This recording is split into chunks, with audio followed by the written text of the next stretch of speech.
Marcus Thompson stepped off the tour bus in London with the swagger of someone who believed the world owed him everything. At 32, he had built his wealth through a series of questionable business deals back in Texas, and now he was treating himself to what he called a victory lap across Europe. His expensive suit, flashy watch, and loud American accent announced his presence wherever he went. The summer heat made London's streets busier than usual, with tourists crowding around every major landmark. Marcus had already complained about the weather, the food, and what he considered the uppity attitude of the local people. He carried himself with an air of superiority that made other tourists uncomfortable and locals roll their eyes.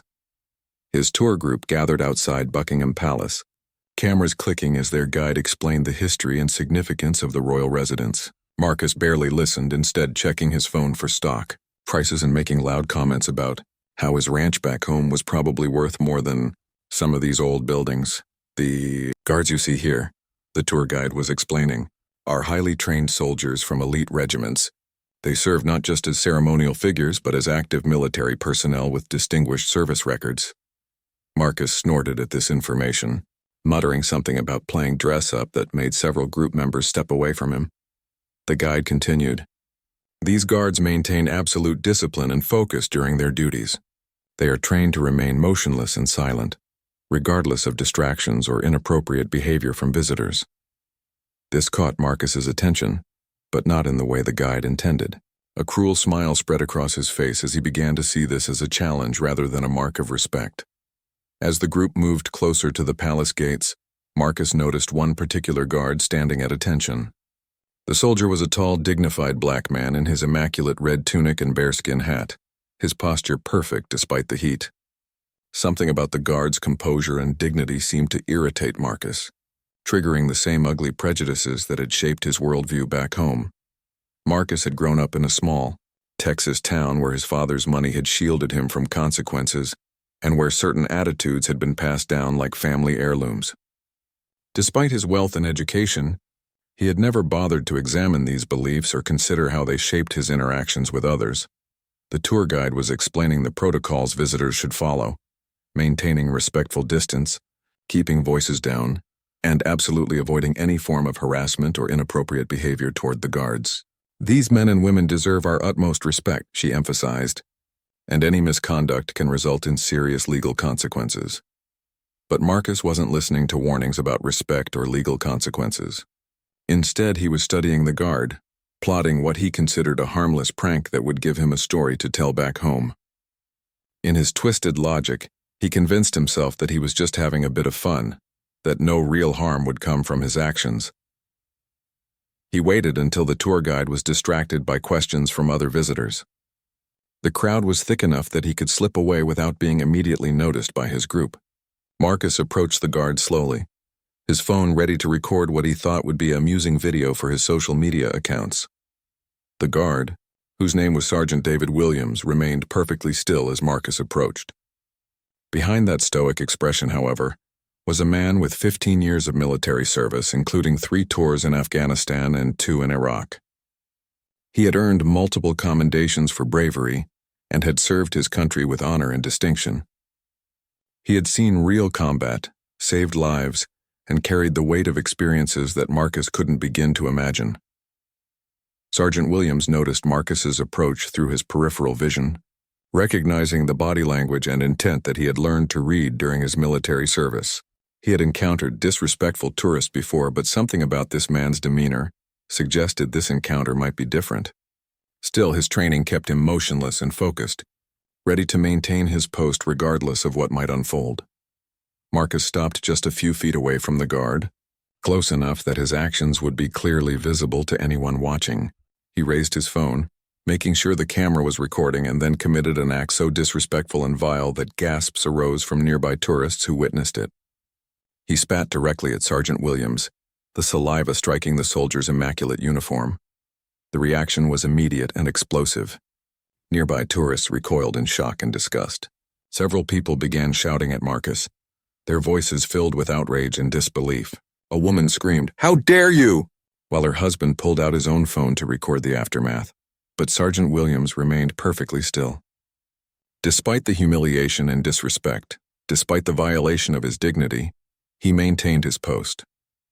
His training, his discipline, and his commitment to his duty kept him motionless even as anger and hurt burned inside him. This was not just professional discipline. It was the embodiment of true strength and character. Marcus stepped back with a satisfied smirk, believing he had accomplished something clever. He was still recording, planning to caption the video with something crude about making the fancy guard flinch. But as he looked around, expecting to see amused faces or impressed expressions, he found only horror and disgust. An elderly British gentleman pushed through the crowd, his face red with fury. "You absolute disgrace!" he shouted at Marcus.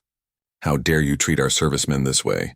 Other voices joined in, creating a chorus of condemnation that began to penetrate Marcus's thick skin of entitlement. But the real shock came when Marcus heard the sound of approaching footsteps. Heavy, purposeful footsteps that belonged to people who were not tourists or casual observers. He turned to see two police officers approaching rapidly, their faces grim and their intent unmistakable. Behind them came what appeared to be palace security, along with several other guards who had been alerted to the incident. Marcus's satisfied smirk began to fade as he realized that his harmless prank was being treated very seriously indeed. The crowd around him continued to grow, with more people pulling out phones to record not Marcus's original act, but his impending encounter with law enforcement. The tables were turning, and Marcus Thompson was about to discover that actions have consequences, especially when those actions involve disrespecting those who serve their country with honor and dignity. The first police officer to reach Marcus was Constable Sarah Mitchell, a 10-year veteran of the Metropolitan Police who had seen her share of tourist incidents. But even she was taken aback by the severity of what witnesses were describing. Her partner, Constable James Reed, was already calling for additional backup as they approached the scene. "Sir, I need you to step away from the guard and place your hands where I can see them," Constable Mitchell commanded, her voice carrying the authority of someone accustomed to dealing with difficult situations. Marcus looked around desperately, as if expecting someone to tell him this was all a misunderstanding. "Look, officer, this is just a silly tourist thing," Marcus began, his Texas drawl suddenly sounding less confident and more nervous. "I was just having a bit of fun. Nobody got hurt here." He gestured dismissively toward Sergeant Williams, who continued to maintain his post with remarkable composure despite the chaos erupting around him. Constable Reed stepped forward, his notebook already out. "Sir, what you've done constitutes assault under British law. Spitting on someone is considered assault by beating, and doing so to a member of Her Majesty's Guard while they're on duty carries additional serious charges." His tone was professional but firm, making it clear that this was no laughing matter. The crowd of witnesses was growing larger, with tourists and locals alike expressing their outrage. An American woman from Marcus's own tour group pushed forward, her face flushed with embarrassment. "Officer, I want you to know that this man does not represent the rest of us.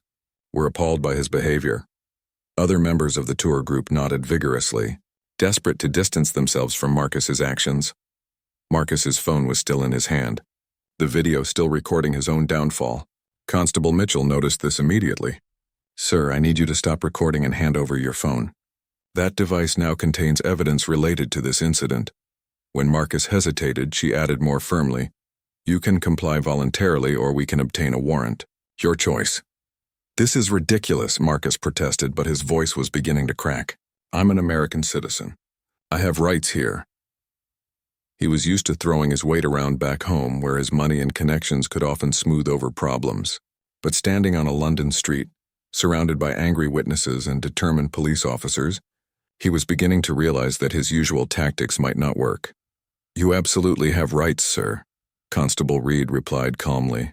"You have the right to remain silent, though you do not have to. But anything you do say may be given in evidence against you. You have the right to speak to a solicitor as soon as is practicable." As he continued with the formal caution required under British law, Marcus's face grew pale. Palace security had now arrived on scene, along with a supervisor from the Metropolitan Police. The supervisor, Inspector Thomas Hartwell, quickly assessed the situation and spoke briefly with the constables before approaching Marcus himself. Inspector Hartwell had 25 years of experience and had dealt with every conceivable type of incident around the royal residences. "Mr. Thompson, is it?" Inspector Hartwell consulted his notes, having already received Marcus's identification from the constables. I understand you're visiting from the United States. What you need to understand is that what you've done here today is not just disrespectful, it's criminal. You've assaulted a serving member of the British Armed Forces while they were performing their official duties. Marcus tried one more time to minimize the situation. Come on, Inspector. The guy is fine. Look at him, he's not even moved. Nobody was actually hurt here. He gestured again toward Sergeant Williams, completely missing the point that the guard's professional composure was a testament to his discipline, not evidence that no harm was done. That's exactly the point, sir, Inspector Hartwell replied. Sergeant Williams is displaying the kind of professionalism and discipline that makes the Queen's Guard respected worldwide. Your actions were intended to humiliate and degrade him while he was unable to respond. That makes it worse, not better. A palace security official stepped forward and spoke quietly with Inspector Hartwell. After their brief consultation, the inspector's expression became even more serious. Mr. Thompson, I'm now placing you under arrest for assault by beating and for conduct likely to cause a breach of the peace. You'll be transported to the local police station for processing. The handcuffs clicked into place as Marcus finally began to understand the gravity of his situation. Around him, tourists continued to record the arrest, their phones capturing every moment of his humiliation. The very technology he had used to record his own cruel act was now documenting his downfall. As he was led toward the police vehicle, Marcus caught sight of Sergeant Williams one final time. The guard remained at his post, maintaining his vigil despite everything that had happened. There was something in that unwavering dedication that penetrated even Marcus's self-absorption, planting the first seed of what might eventually grow into understanding. The tour bus that Marcus had arrived on was preparing to leave, but not with him aboard. His fellow tourists watched from the windows as he was placed in the back of a police car, many shaking their heads in disgust and disbelief. The tour guide was already on the phone with their company, reporting an incident that would likely make international news within hours. At the police station, Marcus was processed like any other arrestee. His expensive suit and flash jewelry meant nothing in the sterile environment of the custody suite. His fingerprints were taken, his photograph was captured for police records, and he was placed in a holding cell to await questioning. The desk sergeant, a no-nonsense woman named Sergeant Patricia Holmes, had seen countless incidents involving disrespectful tourists over her 15-year career. But something about this case particularly angered her. You know, she said to Marcus as she completed his paperwork, in all my years doing this job, I've never seen someone so deliberately cruel to one of our servicemen. Marcus sat in his cell, the reality of his situation finally beginning to sink in. The concrete walls and metal bars were a stark contrast to his usual surroundings. He had no idea that his video had already been posted to social media by witnesses, that it was spreading rapidly across platforms, and that his face was becoming known to millions of people around the world, not as a successful businessman, but as the embodiment of ugly American tourist behavior. Outside the police station, a crowd was beginning to gather. Word of the incident had spread quickly through social media and local news reports. People were arriving to show their support for Sergeant Williams and their disgust at Marcus's actions.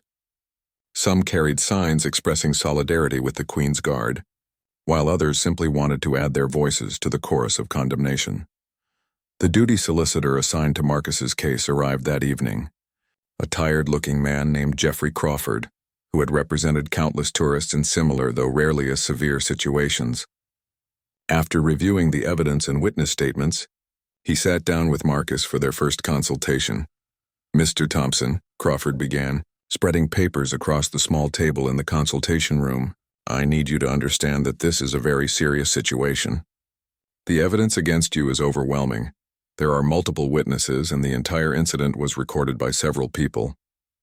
My advice to you is to consider pleading guilty and hoping for leniency based on a genuine expression of remorse. While Marcus sat in his cell contemplating his solicitor's advice, the world outside was reacting to his actions with unprecedented fury. The video of the incident, captured by multiple tourists from different angles, had exploded across social media platforms within hours of his arrest. What made it even more damaging was that Marcus had been recording himself, and the police had recovered his phone with his own gleeful documentation of the act. Twitter erupted first, with the hashtag #RespectTheGuard trending worldwide within 6 hours. The video had been viewed over 2 million times by midnight on the day of the incident, and the numbers were climbing rapidly. The comment sections were filled with expressions of outrage from people around the globe, many specifically calling out Marcus by name after his identity was revealed through hotel records and flight manifests that resourceful internet users had tracked down. Sarah Chen, a journalist for the BBC, was among the first to report on the story for mainstream media. Her evening news segment opened with the shocking footage before cutting to an interview with military veterans who expressed their disgust at Marcus's actions. "This isn't just disrespecting a guard," said retired Colonel William Ashworth. "This is spitting in the face of every person who has ever served their country with honor." Back in Texas, Marcus's business associates were watching the news coverage in horror. His property development company, Thompson Holdings, began receiving angry phone calls within hours of his identification. His business partner, Janet Rodriguez, found herself fielding calls from contractors, threatening to cancel projects and investors, expressing concerns about being associated with the company. The story had reached American television by the morning news cycles. CNN, Fox News, and MSNBC all led with the story. Though each network put their own spin on it, the footage was played repeatedly, each viewing making Marcus's actions look more disgraceful. Political commentators used the incident to discuss broader issues of American behavior abroad and respect for military service. Marcus's ex-wife, Linda, was at her home in Austin when reporters began calling. They had been divorced for 3 years, partly due to his increasingly arrogant and disrespectful behavior, and she wasn't surprised to see him making international news for all the wrong reasons. "I'm not shocked," she told one persistent reporter. "Marcus always believed the world revolved around him. I just never thought he'd humiliate himself quite this publicly." Social media investigators, that informal network of internet users who pride themselves on uncovering information, had been busy throughout the night. They had found Marcus's LinkedIn profile, his company website, photos from his social media accounts, and even his high school yearbook pictures. Every piece of information painted a picture of a man who had never learned humility or respect for others. The story reached international proportions when the British tabloids picked it up.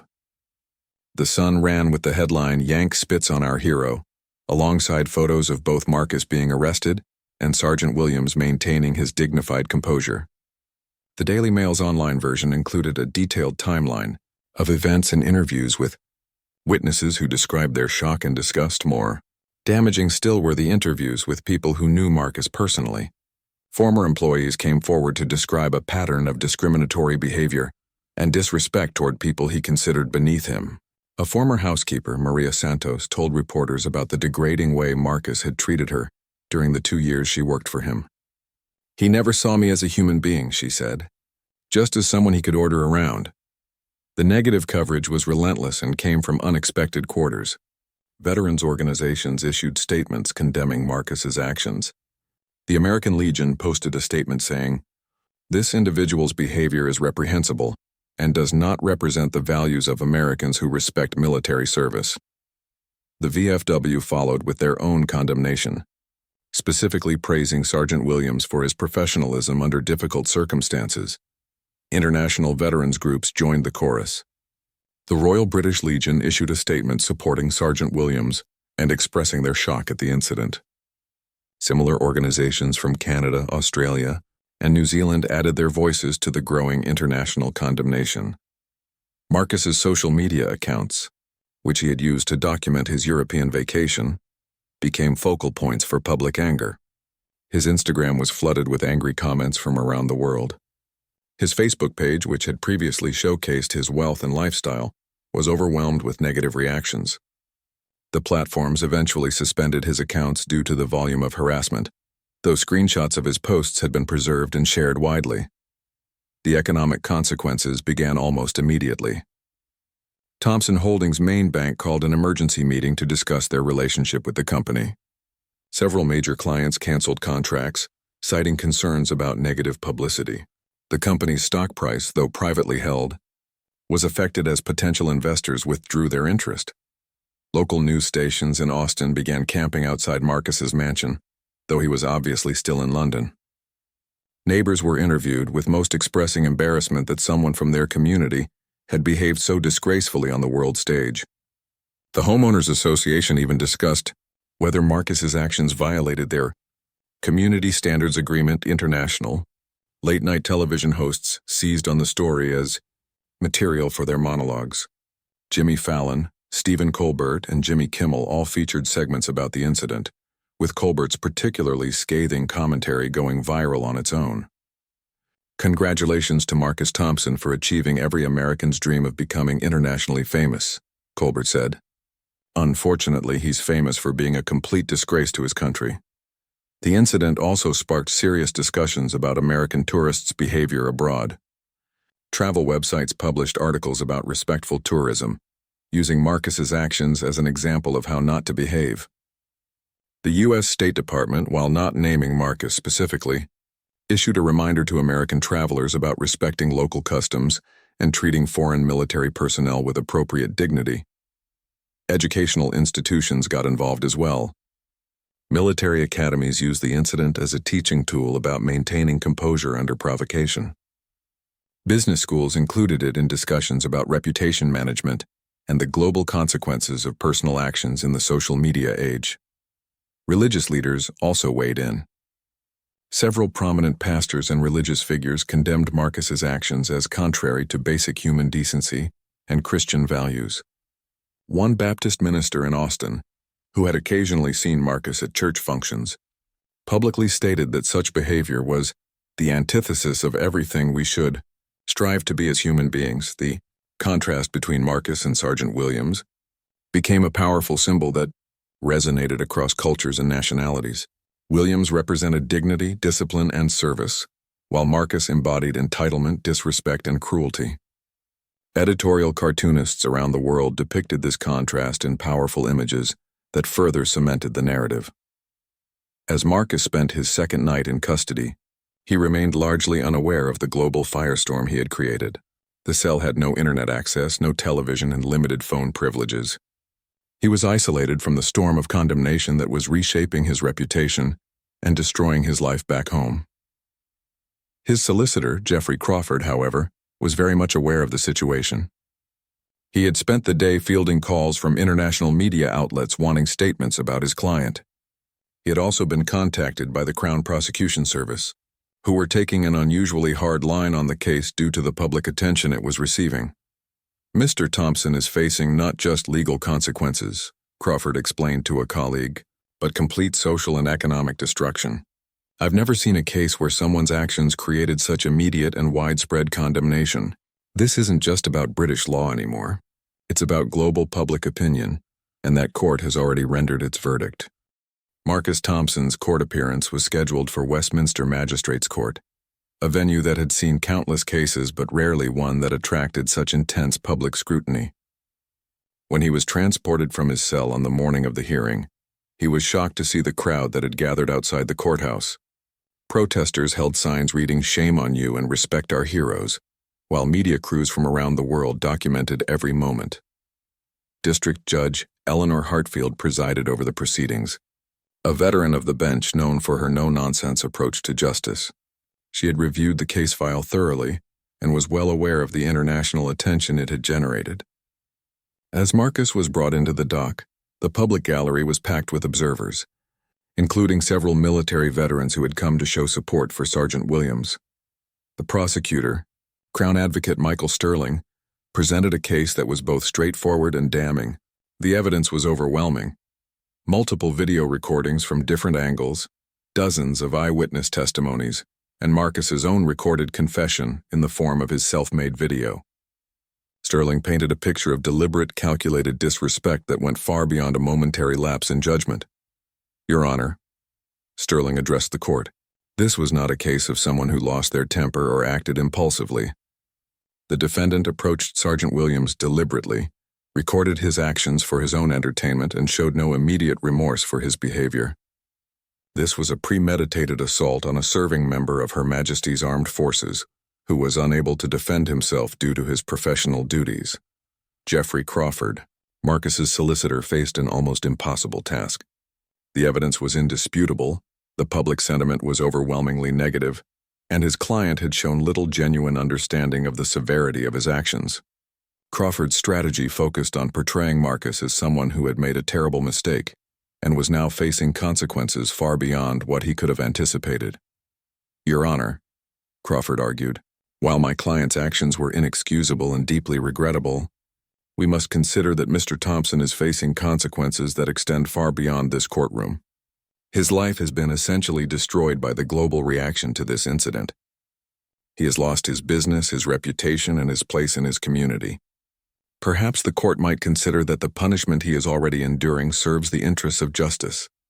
Judge Hartfield listened carefully to both arguments before addressing Marcus directly.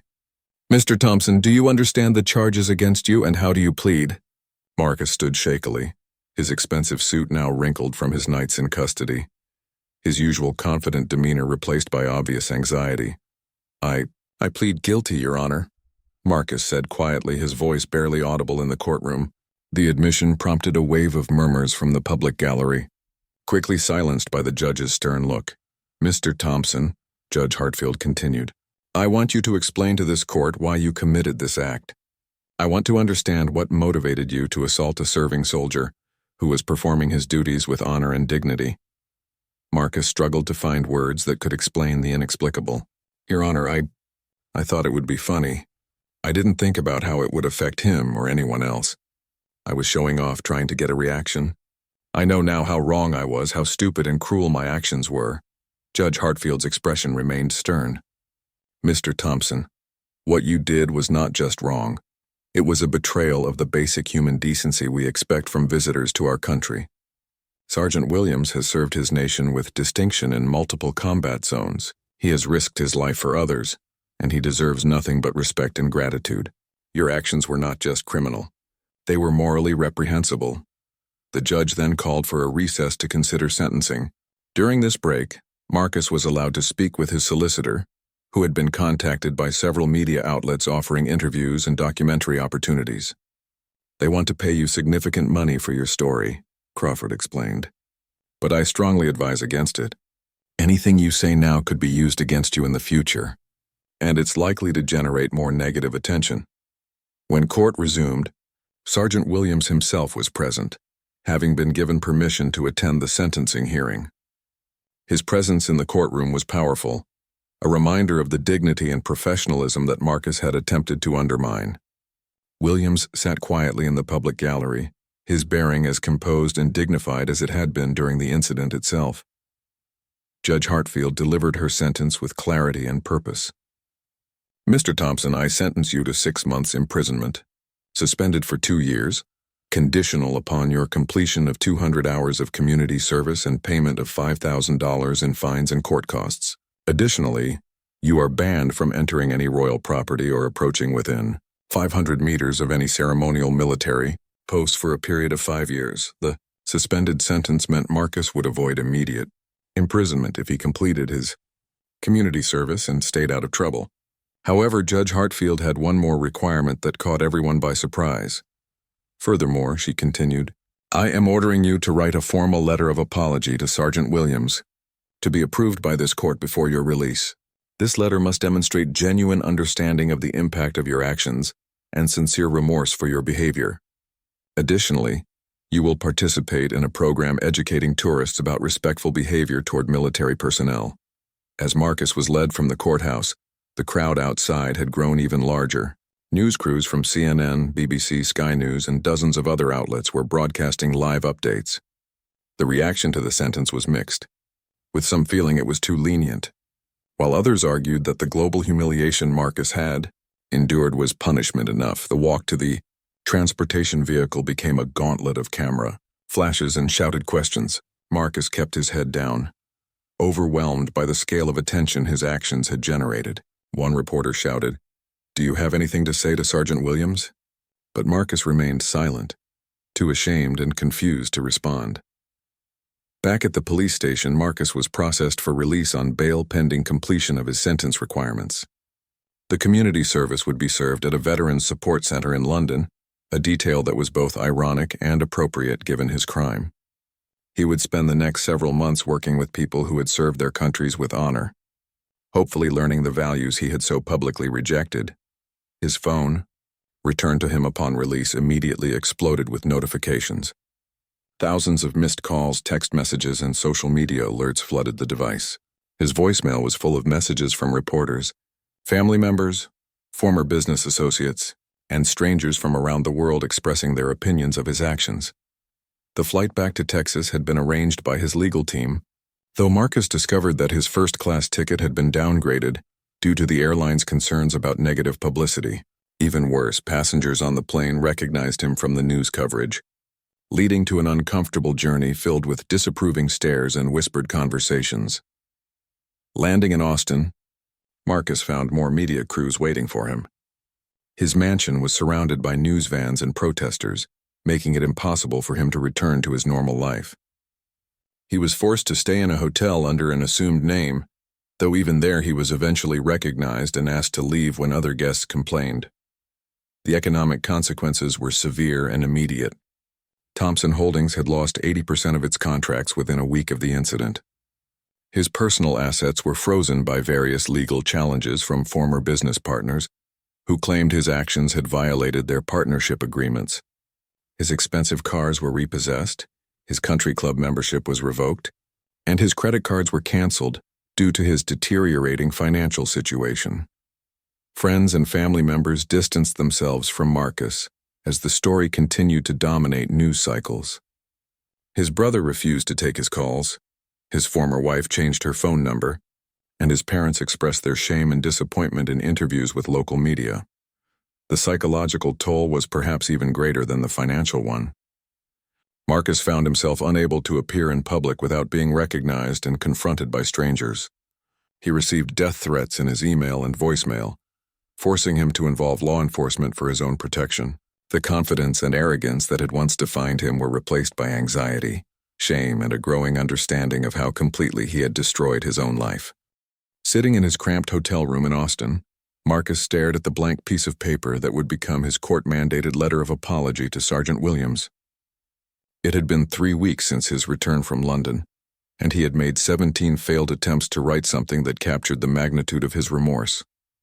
Each draft felt inadequate, hollow, or self-serving, and he was beginning to understand why this seemingly simple task was proving so difficult. The requirement to write this letter was forcing Marcus to confront aspects of himself he had spent decades avoiding. For the first time in his adult life, he was being required to genuinely consider how his actions had affected another human being, to step outside his own perspective and understand the impact of his cruelty on someone else. His 18th attempt began differently than the others. Instead of starting with legal language or formal apologies, Marcus found himself writing about his childhood, about the attitudes he had absorbed without question, about the privilege that had shielded him from consequences for so long. The words came slowly, painfully, as if each sentence was being pulled from someplace deep inside himself that he had never accessed before. "Dear Sergeant Williams," he began, "I know that no words can undo what I did to you, but I need you to know that I understand now how completely wrong I was. When I approached you that day, I wasn't seeing you as a human being. I was seeing you as a prop in my own entertainment, as someone who existed for my amusement, rather than as a person deserving of respect and dignity." As he wrote, Marcus began to research Sergeant Williams, learning about his military service, his decorations, his years of dedicated duty to his country. The more he learned, the more ashamed he became of his actions. This wasn't just any guard he had humiliated. This was a war veteran who had served multiple combat tours, who had risked his life for others, who represented the best of military service and personal sacrifice. The community service Marcus was required to complete was taking place at the London Veterans Support Center, and the daily exposure to military veterans was profoundly changing his perspective. Every day he worked alongside people who had served their countries with honor, people who had sacrificed years of their lives in service to others, people who bore physical and emotional scars from their dedication to something greater than themselves. His supervisor at the center was Margaret Thornton, a former Royal Navy officer who had served for 25 years before retiring to work with veterans facing difficult transitions to civilian life.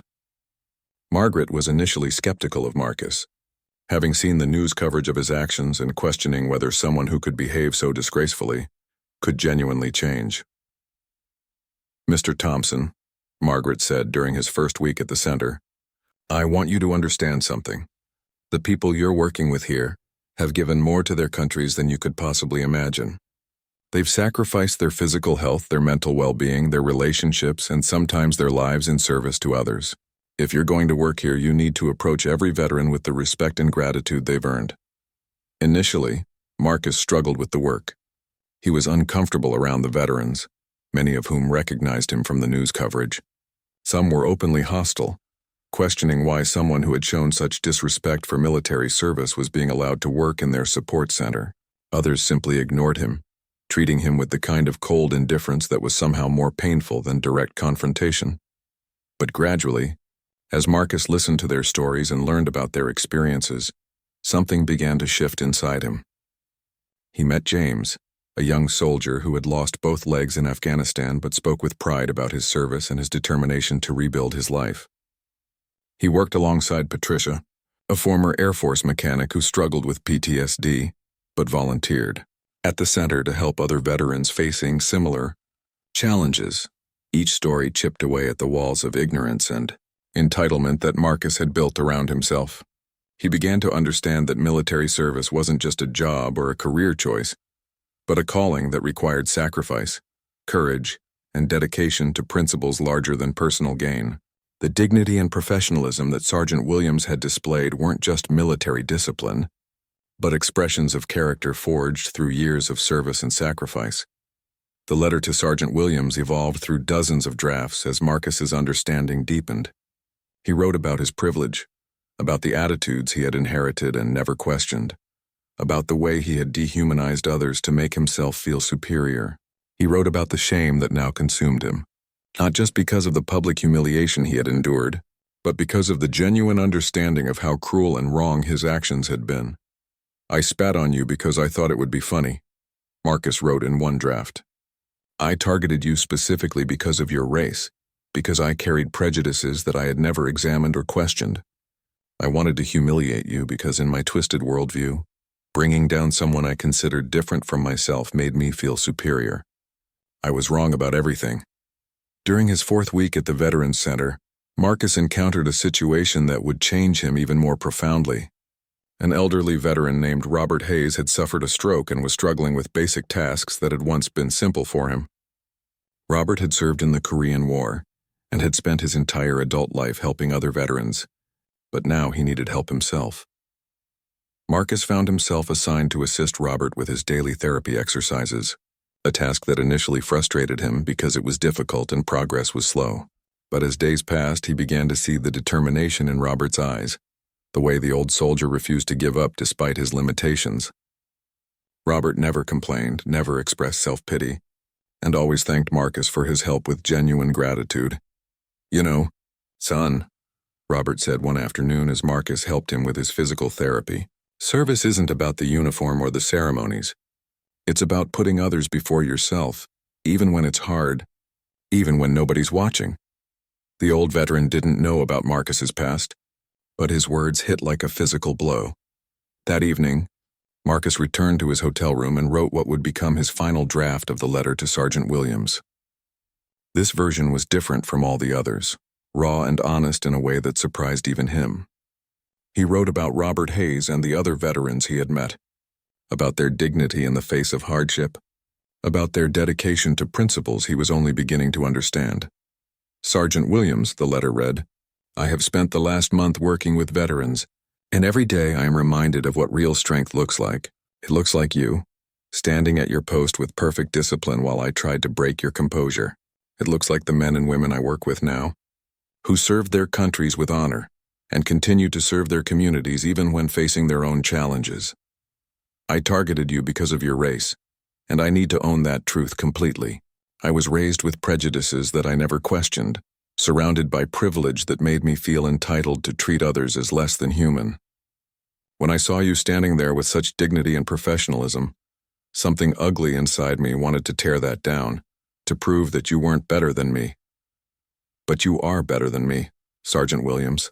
You are better than the person I was that day, and better than the person I had been for most of my life. You represent service, sacrifice, and strength, while I represented entitlement, ignorance, and cruelty. The contrast between us that day wasn't just about our different backgrounds. It was about our different characters. I know that my apology cannot undo the humiliation I caused you. I know that saying I'm sorry doesn't erase the disrespect you endured while doing your duty. But I want you to know that your response to my attack has taught me more about dignity and strength than anything else in my life. You didn't break. You didn't lose your composure. You remained professional and focused on your duty, even when I was trying to destroy your dignity. I am learning, slowly and painfully, what it means to serve others. The veterans I work with now are teaching me about sacrifice, about putting principles before personal comfort, about maintaining dignity even in the face of hardship. I see now what I was attacking that day. Not just a guard doing his job, but everything good about military service and human character. I don't expect your forgiveness, and I don't deserve it. But I wanted you to know that your example has changed me, that your strength in that moment continues to inspire better behavior from someone who desperately needed to learn how to be a better human being. I will spend the rest of my life trying to become worthy of the patience and professionalism you showed me that day. With profound respect and sincere remorse, Marcus Thompson. When Marcus submitted the letter to the court for approval, Judge Hartfield read it carefully before approving it for delivery. The letter was then sent through official channels to Sergeant Williams, who was still serving with distinction at his post. The court also sent a copy to the Veterans Center, where Margaret Thornton read it with surprise at the depth of reflection it demonstrated. Back in London, Sergeant Williams received the letter while off duty at his modest flat in South London. David Williams had grown up in Birmingham. 6 months after the incident at Buckingham Palace, Marcus Thompson was a completely different man from the arrogant tourist who had stepped off that bus in London. His transformation hadn't been easy or comfortable, and it was far from complete, but it was undeniably real. The community service that had initially felt like punishment had become the foundation for a new understanding of what it meant to serve others. The Veterans Center had become more than just a place where Marcus fulfilled his court obligations. It had become his education in human dignity and the meaning of true service. Margaret Thornton, who had initially questioned his sincerity, now spoke of him as one of their most dedicated volunteers. When Marcus first arrived, she would later tell reporters, he was clearly just going through the motions, fulfilling a requirement. But somewhere along the way, he began to genuinely care about the people he was helping. The change was most evident in Marcus's relationship with Robert Hayes, the elderly Korean War veteran who had suffered the stroke. What had begun as a reluctant assistance with physical therapy had evolved into a genuine friendship that taught Marcus lessons about resilience, dignity, and grace that no amount of money or privilege could have provided. "Mr. Marcus," Robert would say during their daily sessions, "you remind me of my grandson. Good heart underneath all that confusion about what matters in life." Robert's gentle guidance and unwavering kindness had shown Marcus what true strength looked like, and it bore no resemblance to the bullying dominance he had once mistaken for power. Marcus's financial situation had stabilized somewhat, though at a much lower level than his previous lifestyle. Thompson Holdings had been dissolved, but he had found work as a construction manager for a small company that specialized in building affordable housing. The pay was a fraction of what he had once earned, but the work had dignity, and his colleagues judged him on his current actions rather than his past mistakes. His personal relationships remained complicated. His family had slowly begun to re-establish contact, though the process was careful and gradual. His brother Michael had been the first to reach out, offering cautious support while making it clear that Marcus would need to prove his change through actions, not words. "I want to believe you've learned something," Michael had said during their first conversation in months, "but I need to see it consistently over time." The international attention that had once destroyed Marcus's life had gradually shifted from condemnation to cautious interest in his apparent transformation. A documentary filmmaker named Elena Rodriguez had approached him about telling his story, not as a tale of victimhood, but as an examination of how deeply held prejudices can be confronted and changed. "I'm not interested in rehabilitating your image," Rodriguez had told him bluntly during their first meeting.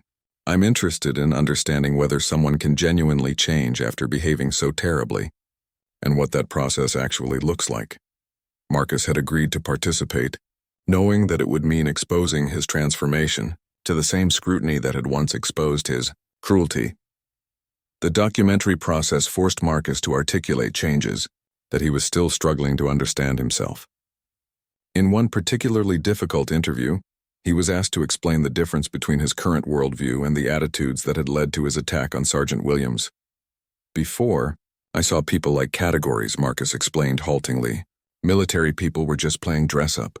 Black people were threats to my status. Poor people were failures who deserved what they got. I reduced everyone to simple labels that made me feel superior.